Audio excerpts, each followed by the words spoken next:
Good evening, everyone. It's time for story time with Miss Paula Piano. Today we're going to be reading Ada Twist, Scientist. And this book is by Andrea Beatty, illustrated by David Roberts.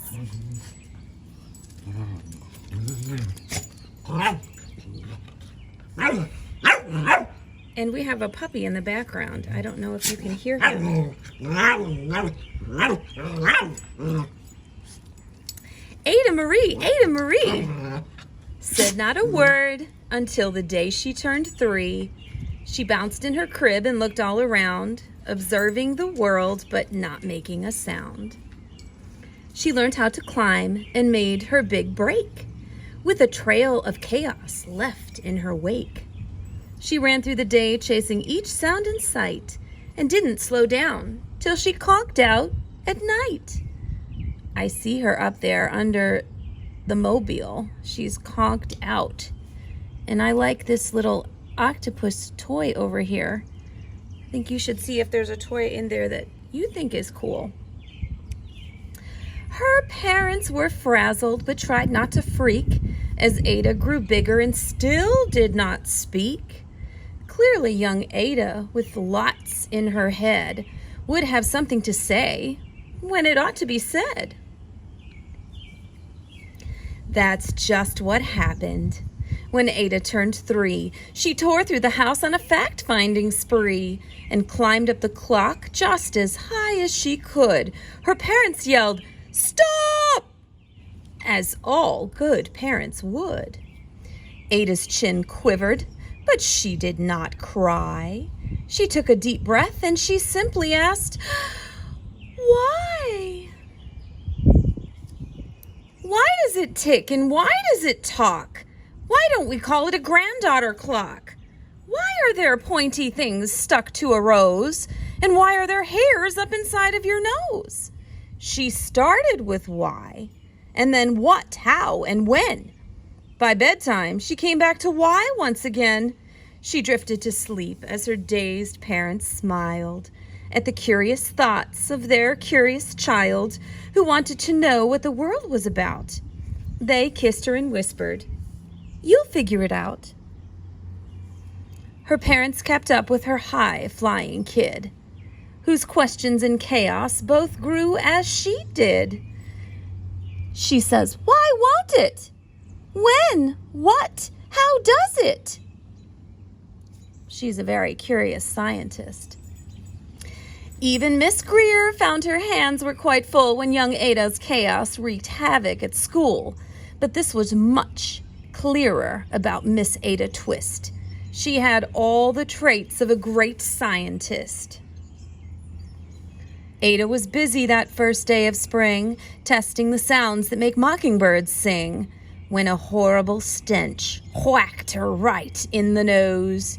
A pungent aroma that curled up her toes. "Zowie," said Ada, which got her to thinking, "what is the source of that terrible stinking?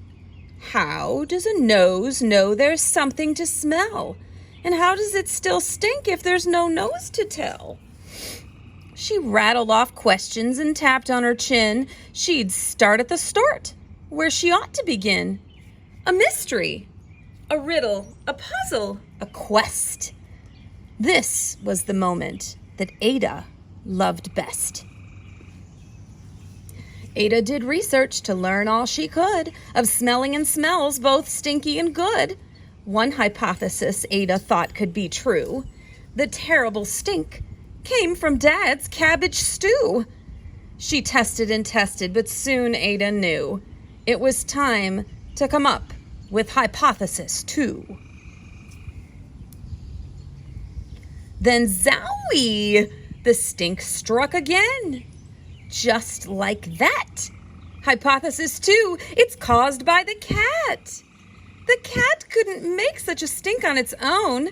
It needed perfume and some fancy cologne. So young Ida tested, but the test was a flop. She started again, but her parents yelled, "Stop!" I think she's going to put the cat in the washer. Ada Marie! Ada Marie! To the thinking chair now by the time we count 3. Enough, said her mother. That's it, said her dad. Her parents were frustrated, frazzled, and mad. Why? Ada questioned. Her mother said, No. What? Ada queried. Her father said, Go. You've ruined our supper. You've made the cat stink. Enough with your questions. Now sit there and think. She looked at her parents, and her heart turned to goo. Poor Ada Twist didn't know what to do. She sat all alone by herself in the hall, and Ada once more could say nothing at all. And so Ada sat, and she sat, and she sat, and she thought about science and Stu and the cat, and how her experiments made such a big mess. Does it have to be so? Is that part of success? Are messes a problem? And while she was thinking, what was the source of that terrible stinking? Ada Marie did what scientists do. She asked a small question, and then she asked 2. And each of those led her to 3 questions more. And some of those questions resulted in 4. As Ada got thinking, she really dug in. She scribbled her questions and tapped on her chin. She started at why, and then what, how, and when. And at the end of the hall, she reached why once again. Her parents calmed down, and they came back to talk. They looked at the hallway and just had to gawk. No patch of bare paint could be seen on the wall. The thinking chair now was the great thinking hall. They watched their young daughter and sighed as they did. What would they do with this curious kid who wanted to know what the world was about? They smiled and whispered, We'll figure it out. And that's what they did, because that's what you do. When your kid has a passion and heart that is true, they remade their world. Now they're all in the act of helping young Ada sort fiction from fact. She asks lots of questions.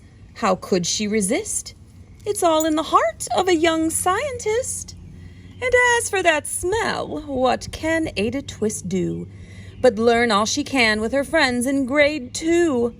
Will they discover the stink that curls toes? Well, that is the question, and someday, who knows?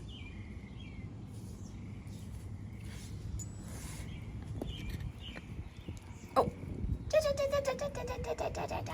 Puppy's eating my toes. Eating on my toes.